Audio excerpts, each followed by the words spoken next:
आखिर मरने के बाद होता क्या है? ये एक ऐसा सवाल है जो हम सबके जहन में कभी ना कभी ज़रूर आता है।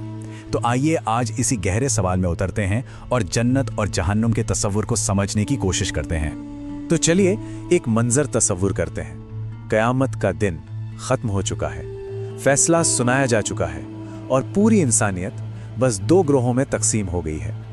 एक ग्रोह हमेशा की खुशी की तरफ जा रहा है और दूसरा हमेशा की तकलीफ की तरफ। तो आखिर ये जन्नत और जहन्नुम है कैसी? क्या जन्नत वैसी ही है जैसा हम सोचते हैं, खूबसूरत बाग, और क्या जहन्नुम सिर्फ आग का एक समंदर है?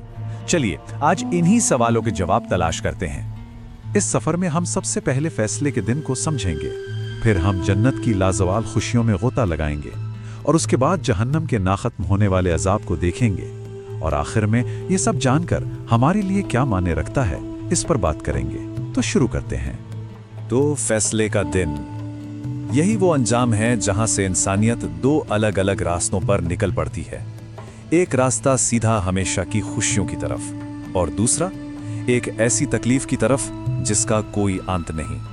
यहीं से हर एक की आबदी जिंदगी का आगाज होता है।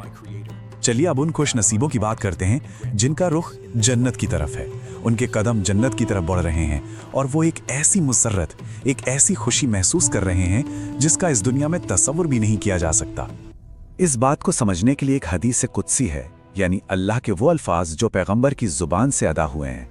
इसमें अल्लाह फरमाता है, मैंने अपने नेक बंदों के लिए वो चीज़ें तैयार कर रखी हैं जो ना किसी आंख ने देखी, ना किसी कान ने सुनी और ना ही किसी इंसान के दिल में इसका ख्याल तक गुजरा है। मतलब साफ है, हम जन्नत के बारे में जो कुछ भी सोचें, जो भी तसव्वुर करें, हकीकत उससे कहीं कहीं ज्यादा बढ़कर है। तो जन्नत में जिंदगी आखिर होगी कैसी? जरा सोचिए।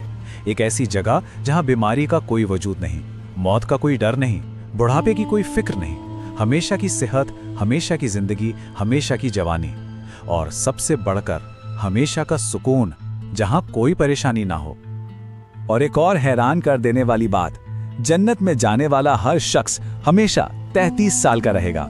ये उम्र ताकत और जवानी का उरूज मानी जाती है। और सोचिए, ये उरूज कभी खत्म नहीं होगा, हमेशा के लिए। अब जरा जन्नत के माहौल का तसव्वुर कीजिए।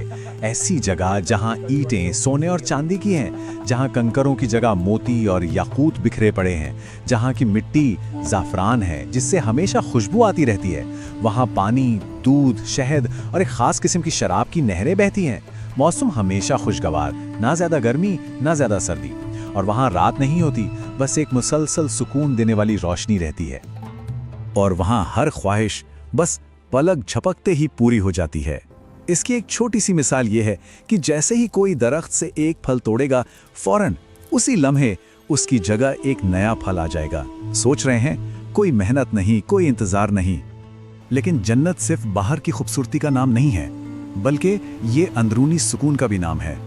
कुरान में अल्लाह कहता है, इनके सीनों में जो कुछ रंजिश होगी उसे हम निकाल फेंकेंगे। वो भाई भाई बनकर आमने सामने ऊंची निशास्तों पर बैठे होंगे।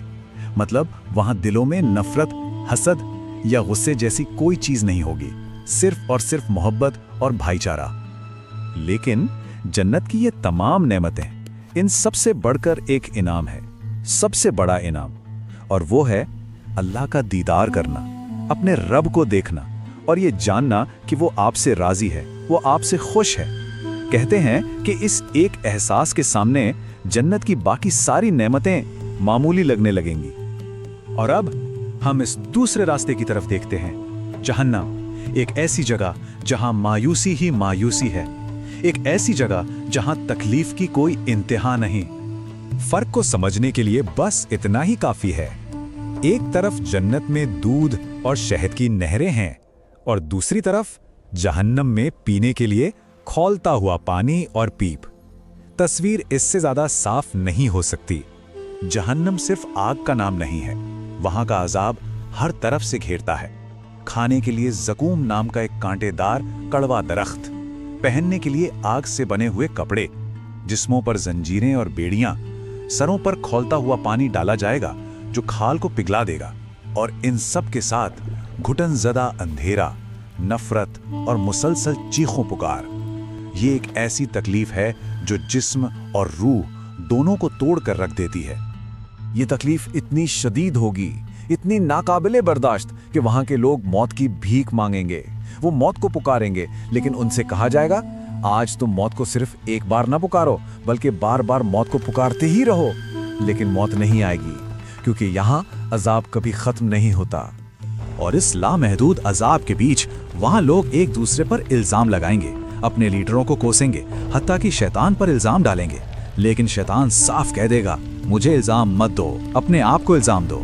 ये एक ऐसा पछतावा है जिसका कोई अंत नहीं, जहाँ कोई जिम्मेदारी लेने को तैयार नहीं। लेकिन ये सब जन्नत और जहन्नम की बातें सुनकर एक अहम बात याद रखनी है। हम अभी इस दुनिया में हैं। हमारे लिए कहानी अभी ख़त्म नहीं हुई है, फैसला अभी लिखा जाना बाकी है। तो यहाँ आकर एक बुनियादी सवाल पैदा होता है, क्या इस दुनिया की चंद लम्हों की आर्जी लज्जतों के लिए उस हमेशा की जन्नत, उन लाजवाल नेमतों को खो देना कोई समझदारी की बात है? हकीकत ये है कि हमारा इम्तिहान अभी जारी है। तौबा का, अपने गलतियों को सुधारने का दरवाज़ा अभी भी खुला है। और सबसे बड़ी बात, इंतखाब अभी भी हमारे हाथ में है। और आखिर में ये पूरी गुफ्तगू खौफ पर नहीं बल्कि उम्मीद पर ख़त्म होती है।